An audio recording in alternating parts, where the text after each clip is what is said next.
बोलता क्या है, ट्रेंड बोलता क्या है, इसको समझो आप। ऊपर वाला हर इंसान को पूरे जीवन में कामयाब होने का मौका देता है, भरोसा करो। यहां बैठा हर इंसान को ऊपर वाले ने कोई न कोई प्लेटफॉर्म बना कर दिया कि भैया अगर तुम इस प्लेटफॉर्म पे काम कर लोगे तो मैं तुम्हें पैसे वाला बना दूंगा, पैसे वाला बना दूंगा। हुआ यूं कि हमसे पहले किसका जन्म हुआ? भाई आप साथ नहीं दोगे तो हम बोल नहीं पाएंगे। वैसे भी मेरी तबीयत कल से खराब है। अगर हमसे पहले कौन पैदा हुआ और उनसे पहले उनके पूर्वज। तो आखिर हम लोग के पूर्वज लोग गरीब क्यों थे? क्योंकि हर दशक में कोई ना कोई इंडस्ट्री आया। भारत देश की, भारतवासियों की 90% लोग की बीमारी, जो सबसे बड़ी आज तक बीमारी ये है कि भारत के लोग जब तक कोई काम हो नहीं जाता है तब तक उस पर भरोसा। आप जब फील्ड में जाते हो, हमारी कंपनी का प्लान लेके, डायरेक्ट सेलिंग का प्लान लेकर जब आप फील्ड में जाते हो तो अक्सर लोग आपको एक बात बोलते होंगे, कमा लेना तो बोलते कि नहीं बोलते हैं? और ये डायलॉग सिर्फ आपको नहीं मारा जाता है। ये डायलॉग कई साल पुराना डायलॉग है। 50 साल पहले भी अगर कोई व्यक्ति आपके और हमारे पिता के पास गया और बोला भाई साहब ये इंडस्ट्री आई है, इस इंडस्ट्री में आओ मिलके पैसा कमा लेंगे, तो हम लोग के दादा परदादा ने भी यही डायलॉग मार दिया था, कमा लेना तो आना। क्योंकि भारत देश के अंदर हमारे शरीर में कितने प्रकार की खून बहता है? अरे वो मेडिकल वाला क्वेश्चन, 8 प्रकार के ब्लड ग्रुप, 8 प्रकार के। आप गलत बोल रहे। एक और प्रकार है, 9वां वाला। 9वां वाला क्या बोलता है? जो 9वां ब्लड ग्रुप है, एक ग्रुप है, देखना भारत में आप इसे विचार करो, ट्रेनिंग नहीं, आप फील करना, जाते समझ में आ जाएगा। सबसे ज्यादा जीवन में एक आदमी हाँ बोलता है या ना बोलता? सबसे ज्यादा क्या बोलता है? अब फील करो, आपने अपने जीवन में सबसे ज्यादा क्या बोला है, हाँ या ना? ये सिर्फ आपकी कहानी नहीं है, हम लोग के पापा की भी कहानी है। भारत के 90% लोग अपने जीवन में किसी भी फील्ड की बात होती है, सबसे पहला काम। तो गरीब क्यों है? क्योंकि जब कोई इंडस्ट्री आई भारत में तो हम लोग के पूर्वजों ने उसको क्या बोल दिया? कारण क्या था? क्योंकि ना करने की आदत है। जैसे ना करने की कुछ छोटी छोटी मैं हैबिट्स के बारे में बताता हूं। जून का महीना चल रहा है ना, जून स्टार्ट हो गया, आज लास्ट मई है ना। जून का महीना चल रहा है, बाहर एकदम गर्मी भरी हुई है।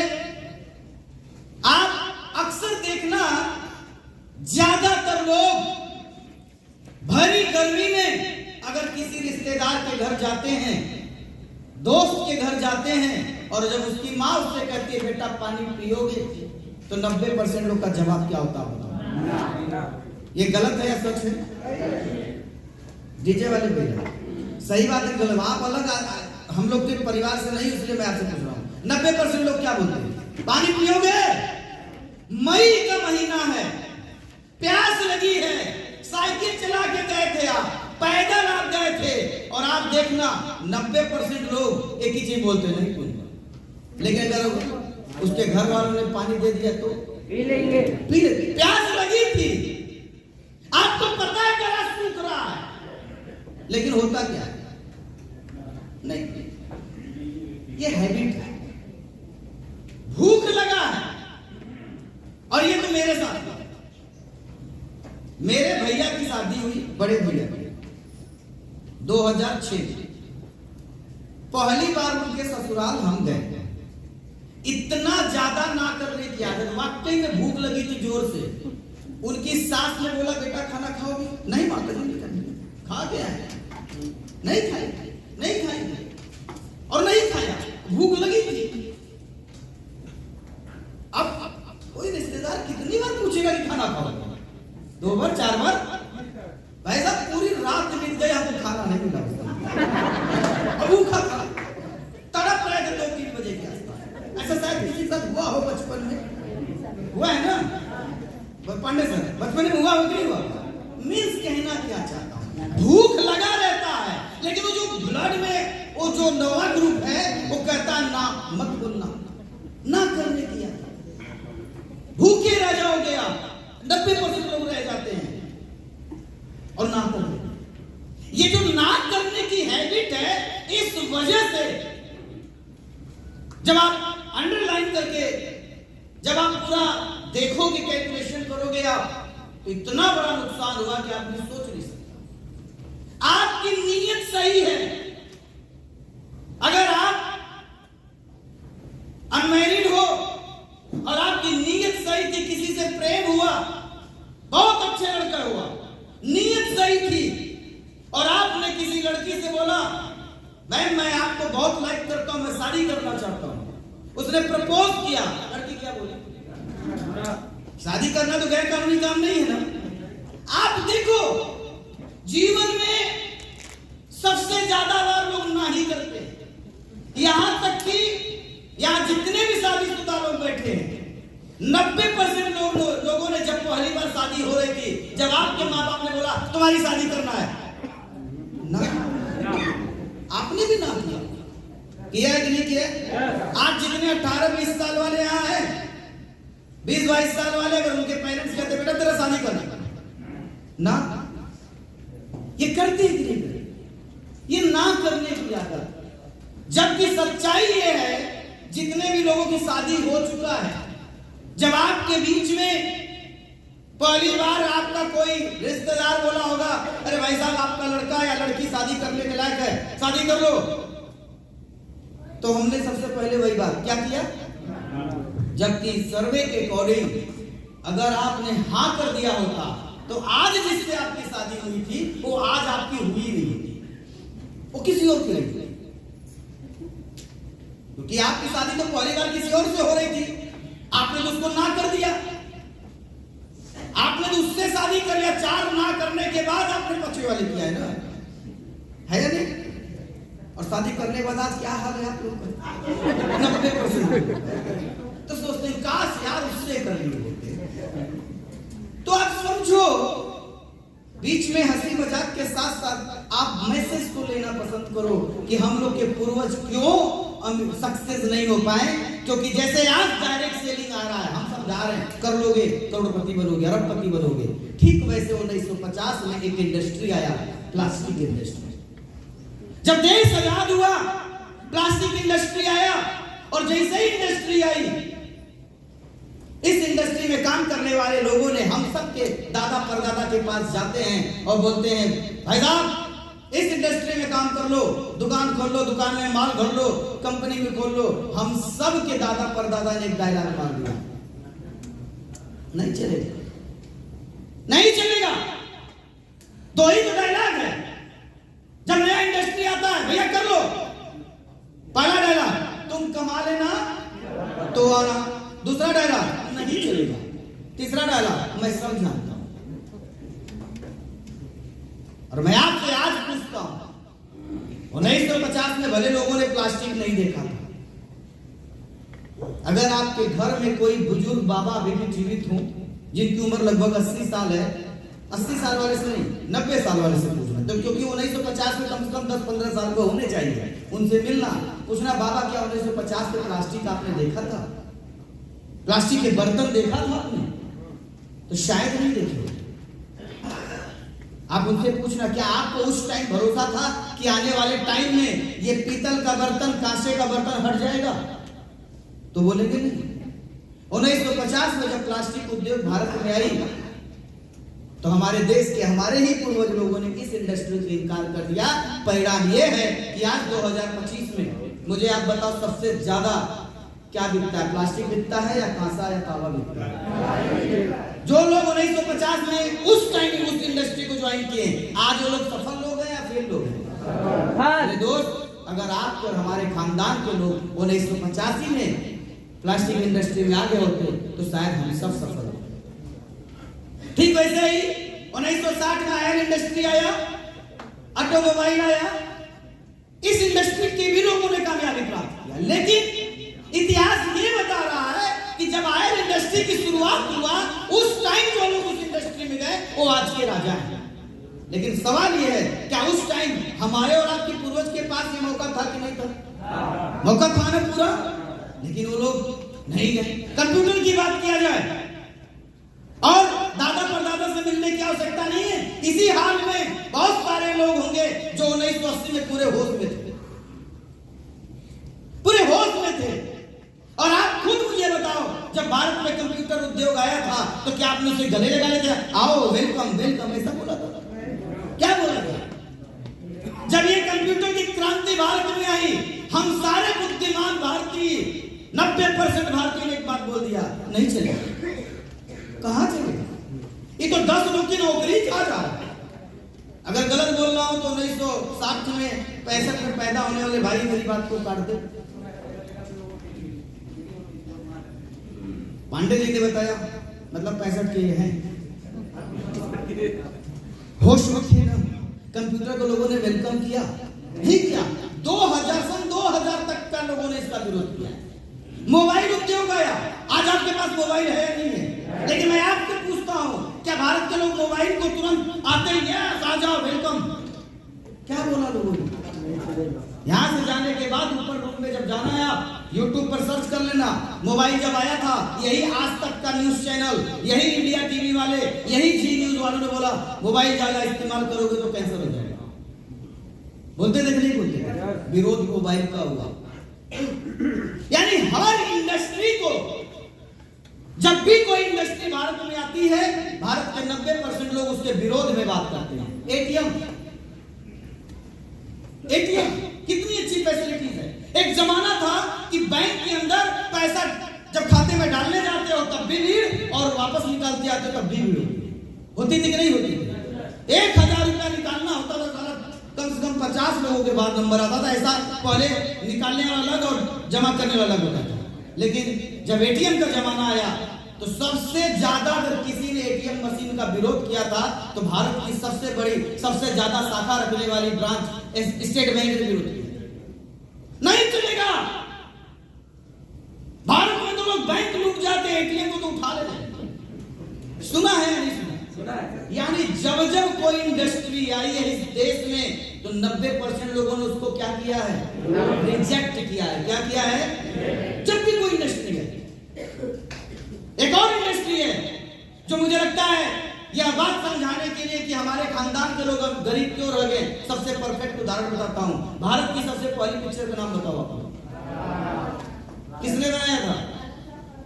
कब बनाया था?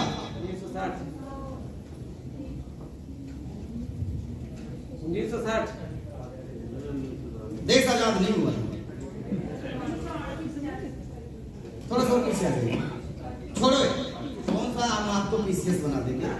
ये मैटर नहीं है, मैटर ये है किसी ने तो बनाया था, किसी ने तो बनाया था। वो हमारी बहन का लिए दादा साहब फाल्के ने बनाया था, मतलब सही बोल रही है। लेकिन वो आदमी कौन था समझो आप? एक भारत के लोगों को किताबों में बहुत भरोसा, किताब में बस इतना लिखा है किसने बनाया और कब बनाया, लेकिन किस कंडीशन में पिक्चर बनी थी, जिस दिन आप वो जान जाओगे भाई साहब सफल हो जाओगे। किसी अमीर आदमी को उसकी चमक को मत देखो कि वो कितना अमीर हो गया। अमीर बनने से पहले उसने क्या क्या चीजों को झेला, क्या काम किया, अगर उस बात को पता चल जाएगा तो सफलता मिलेगी नहीं मिलेगी। मेरे दोस्त, प्रॉब्लम ये कि हम लोगों की अमीरी देखते हैं, हम उनकी जीवनी नहीं पढ़ते कि उस सीढ़ी पर चढ़ने के बाद उसने अपने पैर में कितना छाला उसके पड़ा, यह बात हमें नहीं पता है। पहली पिक्चर जब बनी, समझो आप, दादा साहब फाल्के ने बनाया। इतिहास हो सकता है बताने में मैं आगे पीछे कर सकता हूं, लेकिन कहानी यही है। दादा साहब फाल्के पहली बार विदेश जाते हैं। उस जमाने में मेरे ख्याल से 1915 के आसपास ये पिक्चर बनी थी, और उसके पहले जब वो विदेश गए होते, बड़े अच्छे परिवार से थे, पैसे वाले थे। दादा साहब विदेश जाते हैं, विदेश जाने के बाद देखा थिएटर होता है, वहां पिक्चर दिखाया जाता है, कुछ लोग फिल्मों में काम करते हैं, उससे पैसा कमाते हैं, बाकी उस पिक्चर को देख के बाकी लोग का मनोरंजन होता है। उस जमाने में भारत देश में मनोरंजन करने के बहुत ज्यादा साधन नहीं हुआ करता था। उस टाइम भारत के लोग, ज्यादातर लोग नौटंकी नाच गाने देखते थे, ज्यादातर लोग नौटंकी नाच गाने देखते थे। तो जब वो यहाँ आए, जब वो लोग जब फाल्के साहब भारत में लौटते हैं, तो उन्होंने एक चीज डिसीजन लिया, मुझे भी पिक्चर बनाना है, मैं भी अपने भारतवासियों को मनोरंजन करने के नया साधन देना चाहता हूं। कितनी अच्छी सोच थी। लेकिन समस्या क्या आ गई, जैसे सारे इंडस्ट्री को हमारे देश के लोगों ने इग्नोर कर दिया था, फिल्म इंडस्ट्री को भी भारत के लोगों ने इग्नोर कर दिया। लोगों ने एक डायलॉग मार दिया, जब चल जाएगी तो आना, कमा लेना तो आना, और नहीं चलेगा। भारत में लोग नाच गा के कोई पैसा कमा सकता है क्या? ऐसे लोग, क्योंकि उस टाइम नौटंकी होती थी, नाच होता था। आपने एक चीज सुना होगा और लोगों को जानते होंगे, आपने अमिताभ बच्चन का तो नाम सुना ही होगा, राजकुमार, दिलीप कुमार, धर्मेंद्र साहब का नाम तो सुना ही होगा, देवानंद साहब का नाम सुना ही होगा। ये लोग भारत के फिल्म इंडस्ट्री के बड़े चेहरे हैं, सफल भी हैं, पैसे वाले भी हैं और फेमस लोग भी हैं। लेकिन आज मैं आप लोगों से पूछना चाहता हूं, मुझे आप अपने दिमाग से और दिल से उत्तर देना कि अगर आज अमिताभ बच्चन, जो कि महान नायक है, हो सकता है आपका वो पसंदीदा हीरो भी हो, लेकिन आपसे सवाल पूछता हूं, अगर आज 2025 में अमिताभ बच्चन होते, 20 साल की उम्र के होते और आज मुंबई जाते और बोलते मुंबई के किसी भी डायरेक्टर से मिलके, भाई साहब मुझे हीरो बनना है, आप मुझे बताओ कौन व्यक्ति आज के तारीख में अमिताभ बच्चन को हीरो बना देता है? क्यों नहीं बनाता? वो तो महान है। वो इसलिए नहीं बनाएगा क्योंकि आज के जमाने में फिल्म इंडस्ट्री बहुत ऊंचाई पर जा चुका है। 1,000 करोड़ की एक पिक्चर बिजनेस कर रही है, साल में ऐसी कुछ मूवीज आ जा रही हैं। आज के समय में फिल्म इंडस्ट्री इतनी टॉप पे चली गई है कि अगर कोई पिक्चर 100 करोड़ रुपए भी कमा लेती है तो लोग कहते हैं फ्लॉप है। इतनी टॉप पे चली गई है फिल्म इंडस्ट्री। मेरे दोस्त समझना बात को, जिस हीरो को आप अपना आदर्श मान रहे हो, जिसे अपना पसंदीदा अभिनेता या अभिनेत्री मानते हो, सच्चाई ये है कि अगर आज वही लोग 2025 में नौजवान होते और मुंबई जाते कि मुझे काम दे दो, तो शायद आज न मिलता। कारण सिर्फ एक कारण है, और इस कारण को समझ लेना आप अच्छे से। याद रखना मेरे दोस्त, जब भी कोई इंडस्ट्री आती है तो नई इंडस्ट्री में प्रवेश करना सबसे ज्यादा आसान काम होता है। कोई इंडस्ट्री चल जाती है, तो जब कोई भी इंडस्ट्री चल जाती है तो चलने के बाद वहां उस इंडस्ट्री में कंपटीशन होने लगता है, फिर जाना मुश्किल हो जाता है। मेरे दोस्तों, आपने सुना होगा कि कंडक्टरी का काम करने वाला लड़का आज का रजनीकांत है या नहीं? कंडक्टरी करता था ना, मदारी नचाने वाला लड़का आज का सुपरस्टार मिथुन चक्रवर्ती है। सुना है कि नहीं सुना? किसी होटल में वेटर का काम करने वाला लड़का आज का अक्षय कुमार है। आपकी शाहरुख खान को भी आप देख लेना, बहुत अच्छा प्रोफाइल से नहीं था, एवरेज परिवार से था। धर्मेंद्र साहब एवरेज परिवार से थे। यानी फिल्म इंडस्ट्री भी जब आई तो जितने भी भारत के एवरेज इंसान थे, जिन्होंने गलती से ज्वाइन कर दिया फिल्म इंडस्ट्री को, आज के क्या है वो लोग। यहां तक ये बात समझो कि जब भी कोई इंडस्ट्री आती है, नई इंडस्ट्री आती है, तो सबसे पहले उसमें एवरेज इंसान जाता है। पहले तो लोग आते ही नहीं है, और खूब समझाने में कोई आया तो कौन आया? डायरेक्ट सेलिंग में वही है। आज डायरेक्ट सेलिंग आपने देखा होगा, डायरेक्ट सेलिंग आपने देखा होगा, जो भी व्यक्ति डायमंड बना, blue diamond, black diamond, royal diamond बना, 90% लोग की जीवनी एक ही है। आकर बताते हैं मैं बहुत गरीब परिवार में जन्म लिया, ज्यादा पढ़ाई लिखाई नहीं कर पाया, या ज्यादा पढ़ाई लिखाई कर लिया तो जॉब नहीं मिला। सबकी कहानी लगभग सेम होती नहीं होती है। एक आध लोग को छोड़ दिया जाए तो हर एक ही आदमी बोलता है कि मैं बहुत गरीब था। तो आज डायरेक्ट सेलिंग में भी लोग ज्यादातर एवरेज लोग ही क्यों आए? क्योंकि सिर्फ डायरेक्ट सेलिंग ही नहीं, ये सब इंडस्ट्री में पहले एवरेज लोग ही आए, क्योंकि सक्सेसफुल व्यक्ति लोगों की प्रॉब्लम ये है कि वो जब तक वो इंडस्ट्री चल नहीं जाती उसमें कदम। अब आपसे पूछता हूं, आज के तारीख में फिल्म इंडस्ट्री में किसका लड़का हीरो बनता है? अमिताभ का बेटा ही हीरो बन रहा है ना? मेरे दोस्त, सच्चाई क्या है? अगर आपका बेटा बहुत टैलेंटेड है, स्मार्ट, हैंडसम, लंबा चौड़ा, गुड पर्सनालिटी वाला है, वो मुंबई जाएगा, हीरो नहीं बनेगा। बनेगा किसका बेटा हीरो? उस जमाने के व्यक्ति का बेटा बनेगा जिस जमाने में कोई नहीं सुनता था फिल्म इंडस्ट्री का, और जिसने उस जमाने में फिल्म इंडस्ट्री का हाथ पकड़ लिया था, उसका बेटा आज का क्या बनता है, चाहे टैलेंट हो या। मेरे दोस्त, यही तो कहानी है डायरेक्ट सेलिंग का। आज आपको लोग रिजेक्ट कर रहे हैं, मैं जानता हूं, क्योंकि मैं भी तो वही काम करके ऊपर आया हूं। मुझे भी लोग रिजेक्ट करते हैं। मुझे पता है कि जब लोग मेरे से बोलते हैं कमा लेना तो आना नहीं चलेगा, ये कहानी आज की नहीं है, 1950 के पीछे की है। जब जब इंडस्ट्री आई भारत में, कोई भी लोगों ने रिजेक्ट किया, लेकिन गलती से जब लोगों ने शुरुआत में उस इंडस्ट्री को पकड़ लिया, इतिहास ये बताता है कि बाद में वही लोग कामयाब होते हैं और उन्हीं का बेटा हीरो बाद में बनता है। ये कहानी है हर इंडस्ट्री की।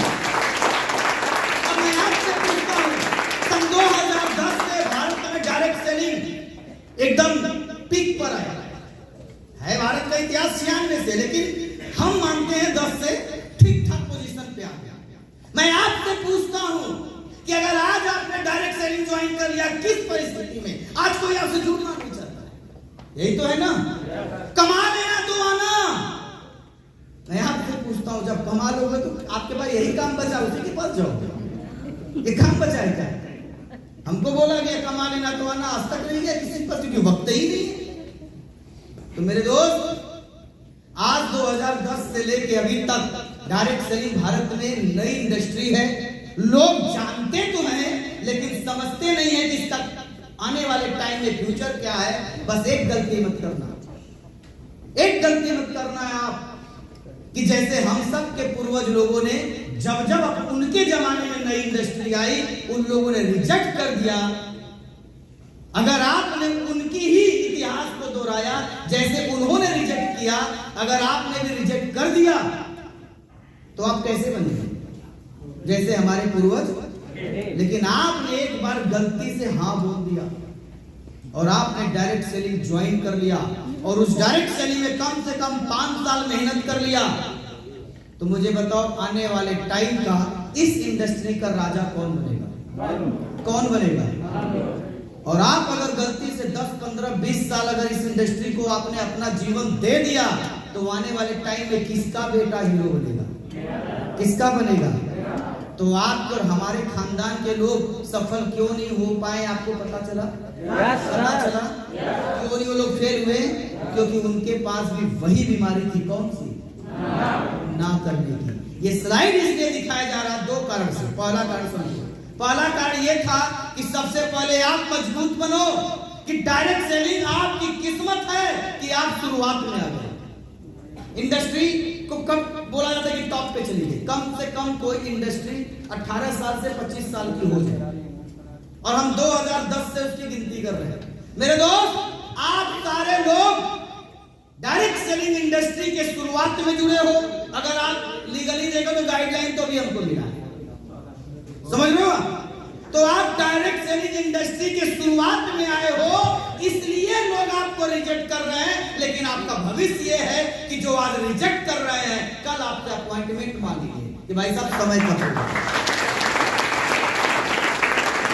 तो पहला कारण है ये बताने का ये कि आपको रिजेक्ट क्यों कर रहे हैं लोग, क्योंकि हैबिट ना कर रहे। और दूसरा कारण बताने का ये था कि मेरे दोस्त, जब आपको पता चल गया कि डायरेक्ट सेलिंग का भविष्य बहुत तगड़ा है, तो आप सारे लीडर का पहला कर्तव्य बनता है कि गांव-गांव जाइए, मोहल्ले-मोहल्ले जाइए, और हर एक बेरोजगार आदमी को, हर एक फेलियर आदमी को ये ये जाकर ये स्लाइड दिखाना, बताना भाई साहब जो गलती हम लोग के पूर्वजों ने किया, अगर वो गलती आप नहीं करते हैं, अगर डायरेक्ट सेलिंग में आते हैं तो आप सारे लोग भी सफल हो सकते हैं, क्योंकि ज्ञानी वही है जो अपने ज्ञान से समाज का कल्याण कर सके, भला कर सके। तो क्या आप लोगों को बताने के लिए तैयार हैं? सारे लोगों को बता सकते हैं?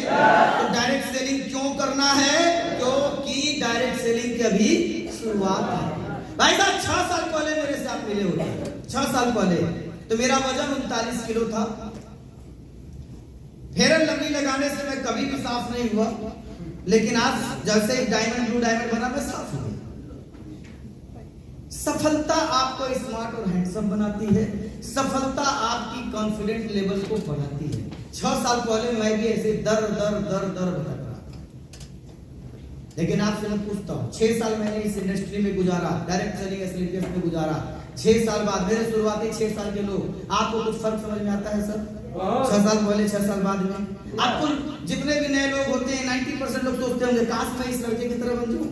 सोचते कि नहीं सोचते हैं? भाई साहब काश नहीं, 100% तुम मेरे से अच्छा ही नहीं, मेरे से बहुत अच्छा बनोगे, बशर्ते मेरे तरह 6 साल गुजारो तो सही, 6 साल गुजारो तो सही, हमसे ज्यादा अच्छा बनो। क्योंकि हम लोग तो एवरेज आदमी थे, आप तो हमसे ज्यादा अच्छे लोग, हमसे ज्यादा ज्ञानी, हमसे ज्यादा पढ़े लिखे आप लोग हो, समझ रहे हैं आप? तो हमारी तरह बनना है, हमसे अच्छा बनेंगे। लेकिन हमारी जो क्वालिटी थी कौन सी?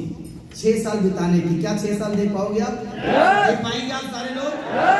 हमारी तरह बनना है तो हमारी हर बात को कॉपी भी तो करना पड़ेगा आपको। तो डायरेक्ट सेलिंग क्यों जरूरी, समझ में आ गया? क्यों जरूरी है बताओ आप? अब ट्रेंड को, जो गलती हम लोग के पूर्वजों ने किया उस गलती को नहीं करना है। बात इसलिए बताई गई क्योंकि समाज में जाकर लोगों को भी आप जागरूक करिए, क्योंकि लोगों को समाज में पता है, समझ नहीं है, वो बोलते हैं मुझे सब पता है। समाज के लोगों को इतनी कुछ बातें पता है, शायद अभी आएगा वो भी बात आएगी, लेकिन हल्का सा बात बता दूं कि अपने मोहल्ले के लोगों को सब कुछ पता है। उनको ये भी पता है अगला प्रधानमंत्री कौन बनेगा, अगला मुख्यमंत्री कौन बनेगा, मोहल्ले का पार्षद कौन जीतेगा, विधायकी कौन, सलमान खान की शादी की डेट उनको पता है, समझ रहे हो? सब कुछ पता, अगला वर्ल्ड कप कौन जीतेगा सबको पता है। लेकिन मेरे दोस्त ये सब फेक बात है, गलत बात है। इन लोगों को कुछ भी नहीं पता है। हर चीज सूझ और बूझ से होती है, समझ से होती है, और समझ ये कहती है कि हम लोग के खानदान के लोग अमीर इसलिए नहीं बने क्योंकि उन्होंने अपने जमाने की जो भी इंडस्ट्री आई उस इंडस्ट्री को अपने से गले नहीं लगाया, हाथ नहीं मिलाया। उसकी वजह, अरे भाई नौकरी, एक तो और एग्जांपल है नौकरी जिससे भारत के सबसे ज्यादा प्यार करते हैं, गवर्नमेंट जॉब। इसकी कहानी आपको पता है? जिसे आज आप बहुत प्यार करते हो, काश मिल जाए, इसकी भी वही कहानी है। जब ये गवर्नमेंट जॉब का चलन भारत में हुआ तो लोगों ने क्या बोला? आ जाओ, रिजेक्ट किया। यहां से सीखो आप इस स्लाइड में। मिलना बड़े बुजुर्गों से, अगर जीवित हो तो मिलना, पूछना बाबा जब आप 18 साल के थे तो क्या उस टाइम नौकरी पाना कठिन था या आसान था? क्या बोलते हैं?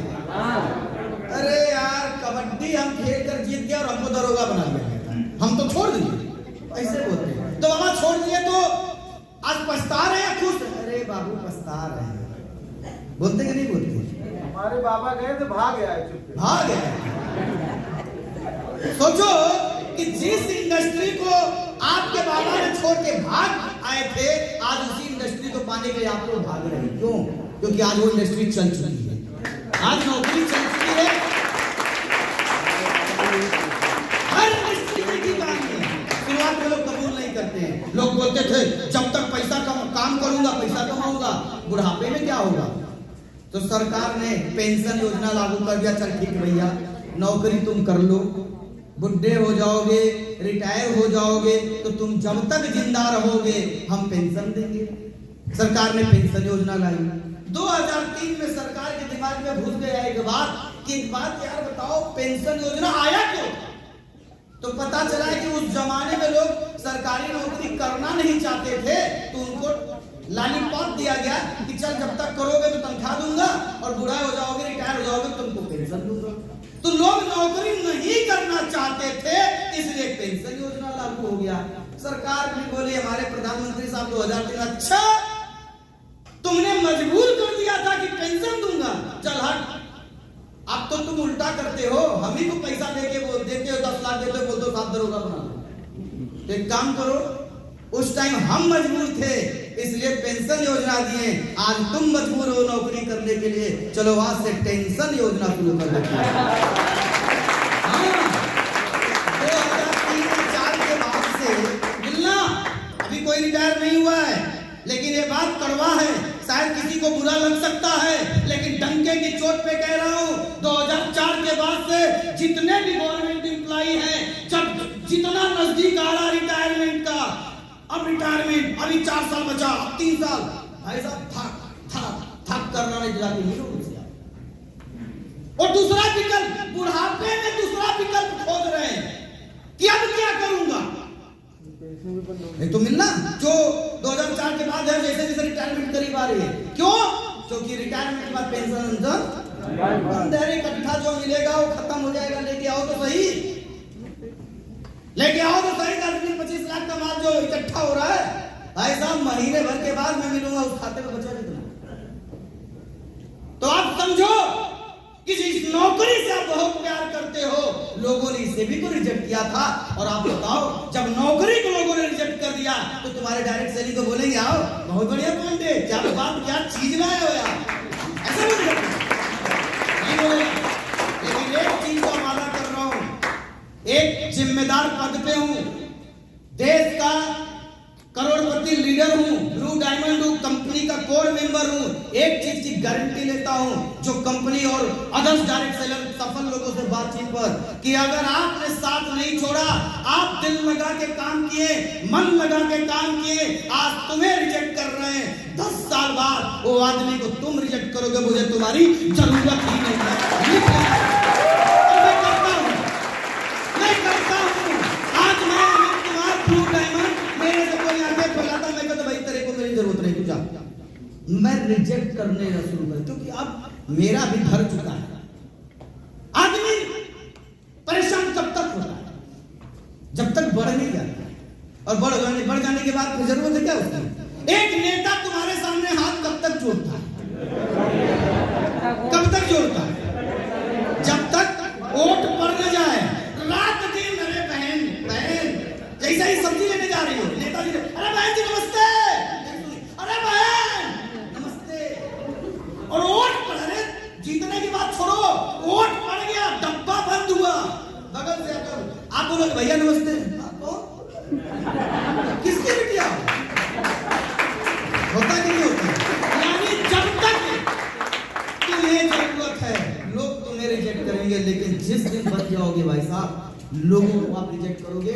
आप मुझे 6 साल दो, पूरी दुनिया के रिजेक्ट करने वाले लोगों के पास आप जब जाओगे या वो गलती से मिलेंगे तो आप पूछोगे कौन भाई साहब?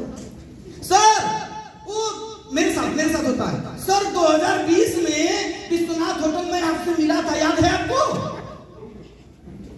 नहीं, रियल में नहीं याद होता। हाँ बताइए सर, उस टाइम आपने मुझे प्लान दिया था, हमने कहा तो जुड़े, अरे नहीं, मैंने क्या, आपने भी बोला था कि नहीं चलेगा या कमा लेना दीवाना? हाँ सर बोला था, तो देखो मेरा स्टेटमेंट अभी का। सर लोगों को आप रिजेक्ट करोगे, इतिहास यही बता रहा। तो आप और हमारे खानदान के लोग सफल क्यों नहीं हुए? क्या वो कारण आप पता कर पाए? समझ गए आप लोग? आज अगर आपको लोग रिजेक्ट कर रहे हैं तो मुझे आप बताना, अब आपको मजा आएगा या दुखी होगी? मजा आएगा ना? मजा आएगा ना? मेरे घर में एक नौकरानी आती है, बर्तन धुलती है, आपको रियल स्टोरी बता, पोछा लगाती है, झाड़ू लगाती है। एक दिन वो झाड़ू लगा रही थी, तो मैं उसको बहुत ऐसे घूर रहा था, मैं देख रहा था, लगातार देख रहा था, क्योंकि थोड़ा सा दिमाग, क्योंकि ज्यादा पढ़ा लिखा नहीं हूं, तो दिमाग में कुछ ना कुछ चलता रहता है। तो मैं उसे देख, किसी भी लेडीज को अगर आप लगातार घूर दोगे, लड़का होने के नाते, तो उसके अंदर कुछ ना कुछ तो ही जाता है। तो पूछिए क्यों देख रहे हैं साहब?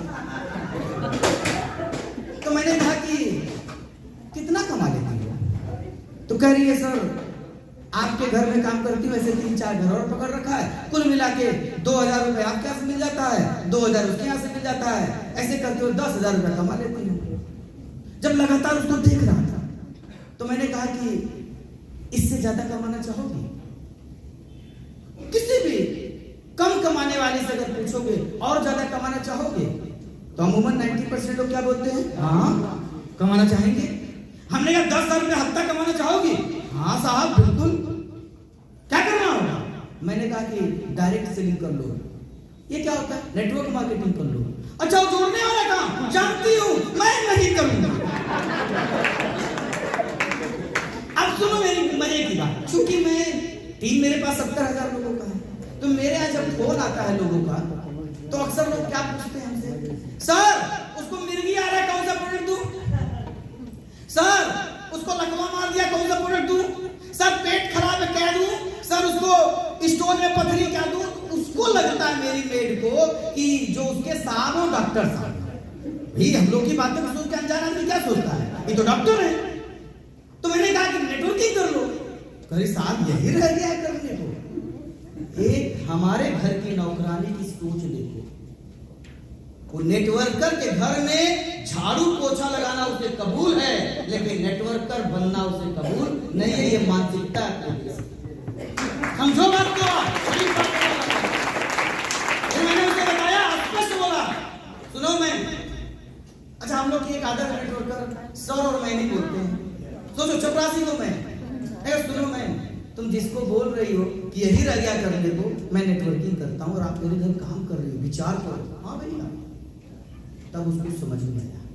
तो मेरे दोस्त, अगर आज की तारीख में रियल में अगर आपको सक्सेस होना है तो इस स्लाइड को हमेशा अपने दिमाग में बसा लो।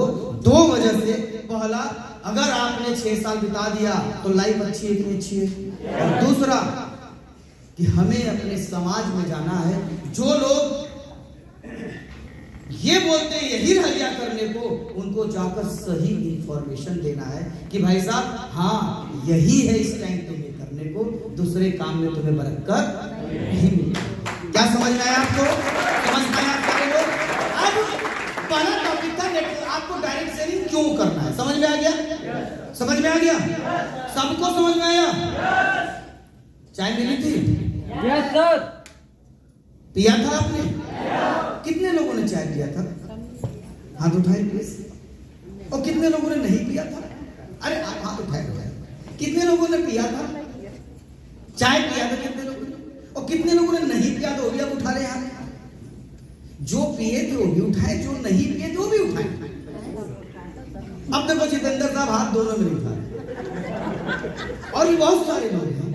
मैं इतना जानना चाहता हूं, कितने लोगों ने चाय पिया? हाथ उठा दिया। कितने नहीं पिया? वो भी हाथ उठा दिए। अब दोनों लोग, जो पिए वो भी उठाए, जो नहीं पिए वो भी उठाए। अब ये मुझे बताओ तीसरा वाला कौन सा?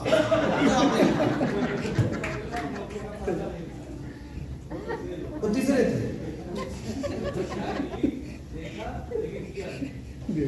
यही से बात में बहुत सारे बात कि मौका मिला, डायरेक्ट सेलिंग का प्लान देखा, लेकिन मौके का फायदा नहीं उठाया। शायद ये हो सकता है। क्लियर हुआ? तो पहला ट्रेंड इसके बारे में आप समझ गए हो? समझ गए? आवाज नहीं आ रही, समझे सब लोग? किसी को नींद आ रही है? और अगर नींद आई तो डांस कौन करेगा? उसका पड़ोसी। और अपने पड़ोसी का ख्याल करने का है या नहीं? ख्याल करेंगे? सो रहे हो? अब्बू तुम्हारे डांस करेंगे? अब तुम्हारे पास तो मौका है अब्बू को नचा। सो जाओ, सही बता। अब्बू को कभी डांस करते हुए देखी हो? आज देख लो, बस एक बार तुम सो के देखो, फिर देखो। चलो अब आते हैं दूसरी स्लाइड। जो दूसरी स्लाइड है आज की सबसे बेस्ट स्लाइड। मुझे लगता है कि इस स्लाइड को हम लोगों को सीरियसली समझना चाहिए, कोई हंसी मजाक नहीं। क्योंकि ये स्लाइड आप डायरेक्ट सेलिंग करो या ना करो, आपके जीवन में घुसेगा, पक्का घुसेगा, 100% घुसेगा। ये स्लाइड क्या है? हर नौजवान, हर बुजुर्ग के लिए बनाई। ये स्लाइड कहती है कि